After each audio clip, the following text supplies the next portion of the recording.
Saturday morning.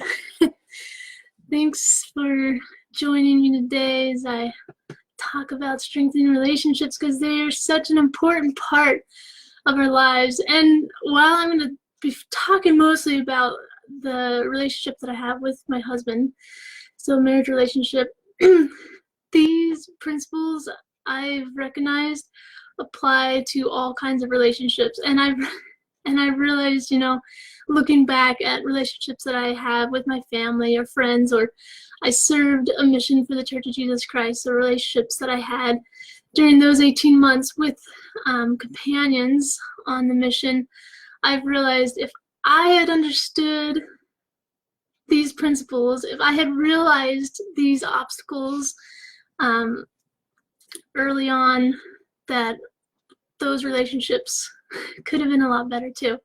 So any relationship needs these principles, and the greatest thing about relationships is just how much joy they can give us. But on the other hand as well, when not done correctly, or not, if you don't put in the effort that's needed to create a healthy relationship, then they can really bring a lot of unhappiness in your life as well. So I'm jumping into it.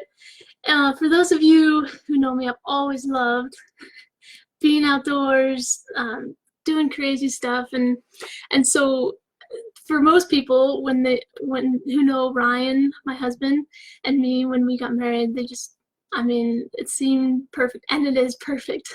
It's wonderful, the best thing that could have ever happened to me or either of us. But I know when I say I didn't always enjoy mountain biking with him, or being in the mountains, trail running, or climbing, that may come as a surprise, knowing how much we both love it. But this is what, and yeah, I met other people too, other couples that would say, I just can't, I can't go biking with my husband, or I can't, play racquetball with him, or whatever it may be, whatever their activity of choice was. And that's totally fine.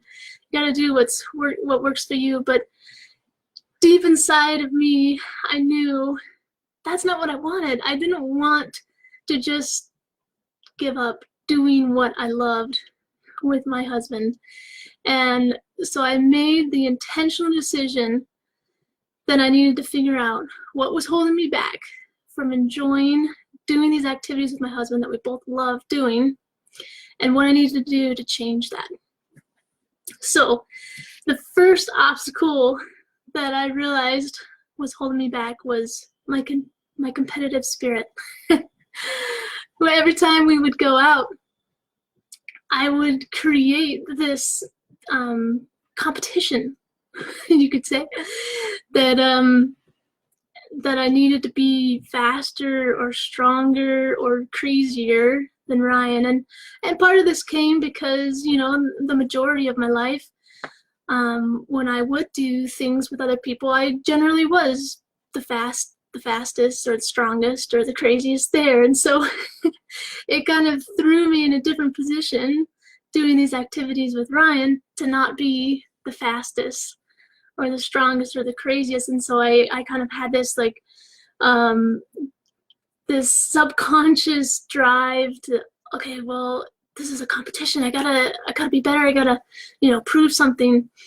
And the funny thing is that it was never a competition for Ryan. Whenever we would go out into those things, Ryan wasn't trying to show me up or make me feel slow. He was just out there doing his thing. He was just being himself. And I learned that I needed to learn how to be happy being me and just be myself, and to stop comparing myself to Ryan. And this was a good eye-opener for myself and other aspects as well, that I had been comparing myself to others more than I should have been, basing my success, my self-worth and value on that comparison to others. And so when it came to my relationship with Ryan, that it wasn't, it's never helpful to compare yourself to others, but why would I compare myself to my spouse? We are a team. We're meant to work together to lift each other up, build each other up, and it is never Ryan's intent to make me feel less by what he's doing. And so that was the first principle that I needed to learn and develop, is to stop comparing myself to others, and most importantly to Ryan, because it's not a competition. I do not need to be better than him. We are an awesome unit together, and my skills and his skills complement each other and build upon each other. And then that other aspect of the first principle that I learned was to just be happy being me, to be happy with the successes that I was having, to know that I was pushing myself as hard as I could, even if it still wasn't enough to keep up with Ryan, but to be happy as well that I was married to someone that also valued pushing himself and being strong and doing those things in the outdoors. So that was the first principle that I had to learn. Then the second obstacle that I discovered is that when we would go out to mountain bike or run or climb or whatever, I had this fear of not wanting to hold Ryan back, because I knew that he was so good. And I myself valued being able to push myself and to do well and not wanting to hold back. And so I worried that because he didn't want to make me feel bad, that he would hold back, that he would go slower, or he wouldn't go as hard, or at times when he would say, oh, you can bike in front of me, I would think, well, he's probably just doing that to be nice, but he's probably back there thinking like, gosh, this is so slow. Why do I have to bike so slow? I just want to tear up this mountain. But that's the second realization that I had, is that I was putting thoughts into Ryan's head, because he was not thinking any of those things. He was never thinking, gosh, this is so slow, or man, she's holding me back. I could be going so much faster or going so much longer if I wasn't with her. That's not what he was thinking. He was thinking, gosh, I love being out here with my wife. I love doing things with her. I love biking. That's what he was honestly thinking. But every time he would tell me that, I just enjoy being with you, Courtney. I just enjoy being out here.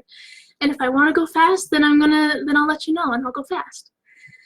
But every time he told me that, I didn't believe him, and I just kept putting these other thoughts in his head, which would create the uncomfortable feelings and unhappy feelings within me. And so that's when I realized the second principle that I needed to implement is that I cannot and I should not do the thinking for someone else.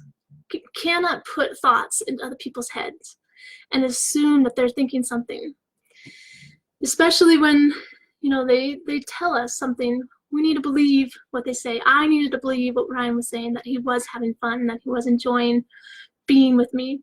And then the other aspect of that is just to mean what you say, because it also went the other way too, like when I would tell Ryan, yeah, go ahead, you can bike up ahead or whatever, you can do this, that I needed to truly mean that and not then be stuck there in the back being all grumpy and he should have stayed behind, and but to mean what I say, that when I say go ahead, Ryan, crush it, go tearing up the mountain, that I actually mean it, and that I can then be just content and happy with going at my own pace, but then also to really believe it when Ryan says, I like watching you bike down the mountain, so go in front of me this time, and it's okay. I'm totally fine going slower. I like watching you bike down the mountain, and to believe that and to accept that and to not be putting other thoughts into his head that aren't even his at all.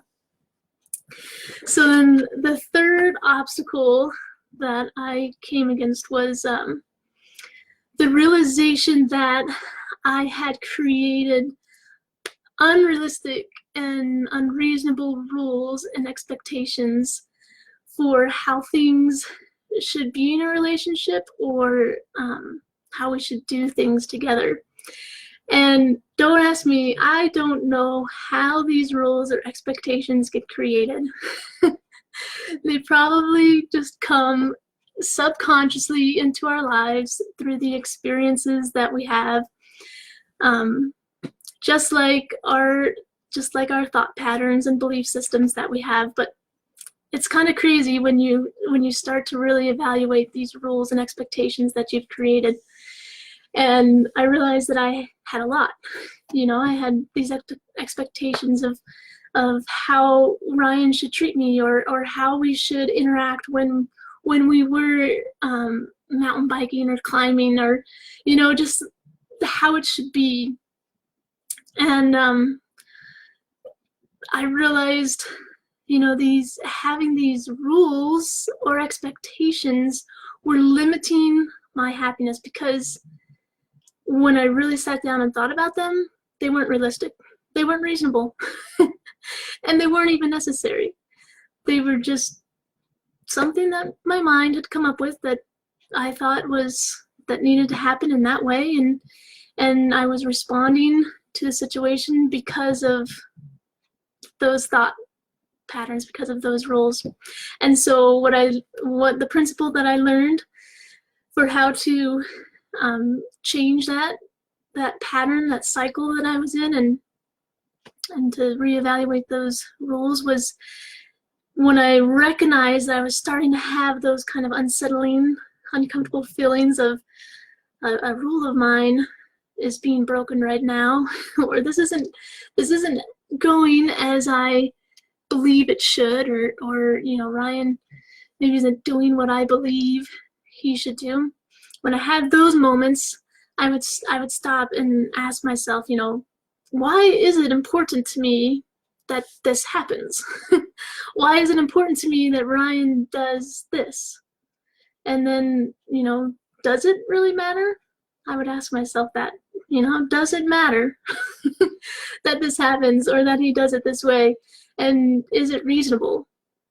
And when I started to think about that more often than not, I realized, nope, it doesn't need to happen like that, and it's not reasonable.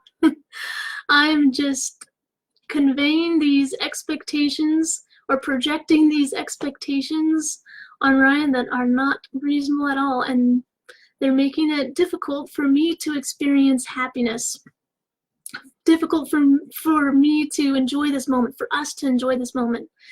And so I needed to just eliminate those rules, just to relax and just go with the flow more, and realize that things don't have to happen exactly how I believe they should.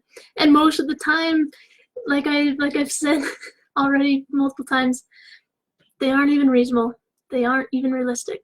So that's the third principle that I've learned and implemented in order to make our relationship stronger and have more joy when we do activities together, is to reevaluate my rules and expectations and ask myself, does it really matter? Because usually it doesn't. And it's been an awesome journey. I love just playing in the mountains with Ryan and being with him. And I've realized that, like anything in our life, if you want to get better at playing the piano, if you want to get better at gardening, if you want to get better at taking care of your health, it just is never an accident. It just doesn't happen. And people who are good at those things aren't just lucky. It takes work. And the strategies and solutions, I believe, are easy to do. It's easy, to become better at playing the piano.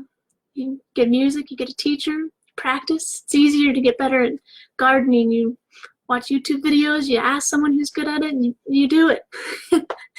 I mean, it's easy to do these things. The hard part, and yeah, sorry, let me go back. And the same thing applies to relationships. It's easy to have a healthy relationship, and I just talked about just a couple principles today, and there are a ton more principles, but the principles, and there are people you can talk to. There's so many resources out there to have a healthy relationship. The hard part is actually taking the action and being persistent. Yeah, you can go all out practicing the piano for a week and then stop, and you're not going to become a good pianist. But that's what I've learned about relationships is even if you marry the right one, the perfect fit, it still isn't just going to be happy and right all the time. A healthy relationship takes work.